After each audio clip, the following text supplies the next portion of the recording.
Assalamualaikum warahmatullahi wabarakatuh. Gimana nih teman-teman kabarnya? Semoga selalu sehat dan bahagia ya. Oh iya, perkenalkan, nama saya Rahma Maritza dan di sini saya dipercaya oleh teman saya yang bernama Askia untuk membantu teman saya memenuhi tugas mata kuliah Ekonomi Mikro Islam untuk penilaian ujian akhir semester. Dan mungkin ini pertama kalinya saya membantu mendampingi podcast Askia karena sebelumnya sudah Askia jalankan sendiri. Baik, kita langsung saja daripada berlama-lama ke sesi tanya jawab yang nanti materinya akan dijelaskan oleh Askia berbarengan dengan pertanyaan yang diberikan oleh rekan saya. Assalamualaikum warahmatullahi wabarakatuh. Nama saya Fahmi Syamil Musyafa. Saya ingin bertanya mengenai bagaimana rasionalitas dalam ekonomi Islam. Baik, terima kasih buat yang sudah bertanya. Kita langsung saja. Sudah diberikan waktu kepada Askia untuk bisa menjawab pertanyaan yang sudah diberikan oleh rekan saya barusan. Assalamualaikum warahmatullahi wabarakatuh. Terima kasih kepada rekan yang sudah bertanya. Jadi saya langsung saja ingin menjawab pertanyaannya, itu bagaimana rasionalitas dalam ekonomi Islam. Salah satu konsep dasar dalam ekonomi Islam ialah adanya prinsip hukuk, yaitu kerangka berpikir yang bersifat multidimensi dan tidak hanya mementingkan diri sendiri. Konsep hukum memiliki cakupan yang luas yang meliputi hak terhadap diri sendiri atau self-interest, orang lain, society, lingkungan, dan terhadap Tuhan. Selain itu, ekonomi Islam pun memiliki concern terhadap generasi masa depan, sehingga sumber daya dimanfaatkan dalam waktu yang lama. Oleh karenanya, konsep hukuk dalam ekonomi Islam pun mengambil peranan penting dalam membentuk rasionalitas dalam ekonomi Islam. Nah, rasionalitas dalam ekonomi Islam menghendaki setiap manusia untuk memenuhi kebutuhan hidupnya dengan maslahah yang terbaik. Ukuran maslahah ialah dengan melihat berbagai aspek atau multi interest, tidak hanya diri sendiri.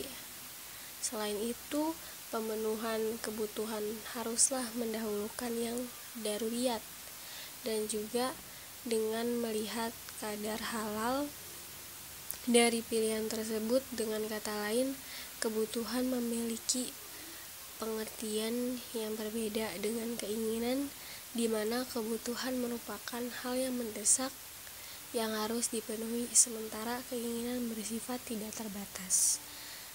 Mungkin itu jawaban saya. Terima kasih telah bertanya. Oke, terima kasih kepada Askia yang sudah menjawab pertanyaan pertamanya dan menjelaskan materi dengan sangat baik. Oke, kita langsungkan saja pertanyaan yang kedua yang akan disampaikan oleh rekan saya.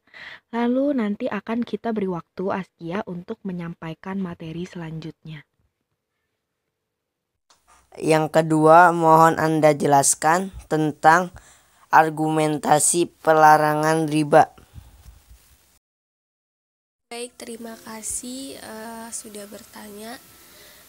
Ini saya akan menjawab pertanyaan yang jelaskan argumentasi pelarangan riba. Pelarangan riba merupakan salah satu pembeda utama antara sistem ekonomi Islam dengan ekonomi konvensional. Argumentasi larangan riba dalam ekonomi Islam telah banyak dibahas para ulama dan ilmuwan Islam sepanjang sejarah.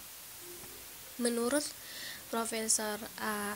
M. Sadik pada tahun 1989 dalam artikelnya Factor Pricing and Income Distribution from an Islamic Perspective, yang dipublikasikan dalam Journal of Islamic Economics menyebutkan bahwa mengharamkan riba dalam ekonomi setidaknya disebabkan oleh 4 alasan.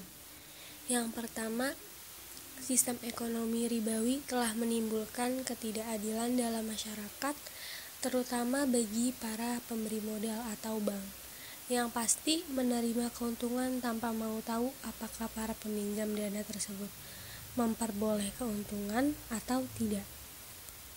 Kalau para peminjam dana mendapatkan untung dalam bisnisnya, maka persoalan ketidakadilan mungkin tidak akan muncul. Namun bila usaha bisnis para peminjam modal bangkrut, para peminjam modal juga harus membayar kembali modal yang dipinjamkan oleh pemodal plus bunga pinjaman. Dalam keadaan ini, para peminjam modal yang sudah bangkrut seperti sudah jatuh ditimpa tangga pula, dan bukankah ini sesuatu yang sangat tidak adil? Nah, yang kedua, sistem ekonomi ribawi juga merupakan penyebab utama berlakunya ketidakseimbangan antara pemodal dengan peminjam. Keuntungan besar yang diperoleh para peminjam yang biasanya terdiri dari golongan industri raksasa atau para konglomerat hanya diharuskan membayar pinjaman modal mereka plus bunga pinjaman dan jumlah yang relatif kecil dibandingkan dengan miliaran keuntungan yang mereka peroleh. Padahal para penyimpan uang di bank-bank adalah umumnya terdiri dari rakyat menengah ke bawah. Ini berarti bahwa keuntungan besar yang diterima para konglomerat dari hasil uang pinjamannya tidaklah setimpal dirasakan oleh para pemberi modal atau para penyimpan uang di bank yang umumnya terdiri dari masyarakat menengah ke bawah. Yang ketiga, sistem ekonomi ribawi akan menghambat investasi karena semakin tingginya tingkat bunga dalam masyarakat, maka semakin kecil kecenderungan masyarakat untuk berinvestasi. Masyarakat akan lebih cenderung untuk menyimpan uangnya di bank-bank karena keuntungan yang lebih besar diperbolehi akibat tingginya tingkat bunga.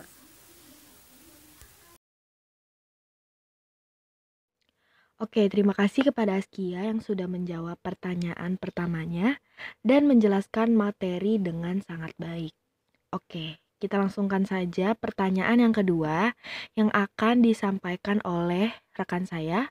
Lalu nanti akan kita beri waktu Askia untuk menyampaikan materi selanjutnya. Yang ketiga, saya ingin bertanya mengenai mengapa profit dalam Islam diperbolehkan, sedangkan riba dilarang. Baik, saya langsung menjawab pertanyaan yang ketiga ya. Mengapa profit dalam Islam diperbolehkan sedangkan riba dilarang? Dari hadis di atas sudah jelas bahwa agama Islam benar-benar melarang riba. Jika saksi-saksinya saja dilaknat, apalagi pemakan riba. Tentu juga sama mengapa pemberi juru tulis dan saksi-saksi riba dilaknat. Sebab mereka sama saja dengan membantu si pemakan riba dalam melakukan perbuatan yang sudah jelas keharamannya tersebut. Mereka sama saja dengan membantu dan mendukung si pemakan riba untuk berbuat riba. Diharamkannya riba bukan tanpa sebab. Jika pembahasan di awal sudah disebutkan salah satu sebabnya, maka di sini akan disebutkan sebab-sebab lainnya. Menurut Hendy Suhendi, sebab-sebab riba ada banyak. Berikut sebab-sebabnya. Yang pertama ini karena Allah dan Rasul-Nya melarang atau mengharamkannya. Disebutkan dalam firman Allah surah Al-Baqarah ayat 275 yang artinya Allah menghalalkan jual beli dan mengharamkan riba. Yang kedua, karena riba menghendaki pengambilan harta orang lain dengan tidak ada imbangnya, seperti menukar uang kertas. Alhamdulillahirobbilalamin. Kali ini Acara kita, podcast yang saya bawakan bersama dengan teman saya yang menyampaikan materi, yaitu Askia, alhamdulillah sudah berjalan dengan cukup baik. Dan terima kasih pula kepada rekan saya yang sudah mau bertanya. Mungkin cukup kita akhiri saja ya sampai di sini. Next time, insya Allah kita akan bertemu lagi di podcast-podcast selanjutnya. Terima kasih pula kepada Askia yang sudah mempercayai saya menjadi moderator di podcastnya ini. Semoga kita semua sehat-sehat selalu dan selalu dilindungi oleh Allah Subhanahu wa Ta'ala. Amin, amin ya Rabbal 'Alamin. Baik, kita akhiri saja. Kurang lebihnya mohon maaf. Saya undur diri. Wassalamualaikum warahmatullahi wabarakatuh.